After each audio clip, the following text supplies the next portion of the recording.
Hi viewers, welcome to J real estate Nagercoil. இப்போது நீங்கள் பார்க்க போகிற ஃப்ளாட் எங்கே இருக்குன்னா மேலஸ் பக்கத்தில் இருக்குது. ஃப்ரெண்டில் பார்த்தீங்கன்னா 20 அடி பாதை. இது அப்ரூவ் பிளாட்டு தான். ஃப்ரெண்டேஜி 55 அடி இருக்குது. மொத்த செண்டு 5.5 செண்டு. உங்களுக்கு இதில் 2 சென்ட் உங்களுக்கு பிரித்து வாங்கிக்கலாம், இல்லை மொத்தமாட்டும் நீங்கள் வாங்கிக்கலாம். டைரக்ட் ஓனர் தான் சேல் பண்ண சொல்லியிருக்காங்க. இன்வெஸ்ட்மெண்ட்டுக்கு நீங்கள் நல்ல இடம் நீங்கள் பார்த்துட்டு இருந்தீங்கன்னா இந்த இடத்த நீங்கள் கண்டிப்பாக சூஸ் பண்ணிக்கலாம். ஒரு சென்ட்டுக்கு 3.5 லட்சம் கேட்குறாங்க. இந்த ஃப்ளாட்டுக்கு பார்த்தீங்கன்னா உங்களுக்கு 2 பக்கமும் பாதை இருக்குது.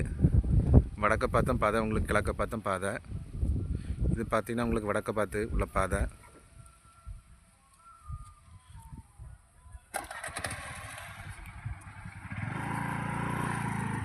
இந்த லேண்டை பார்க்கணுன்னா ஸ்க்ரீனில் 3 நம்பருக்கு கால் பண்ணுங்கள். தேங்க்ஸ் ஃபார் வாட்சிங் ஃப்ரெண்ட்ஸ்.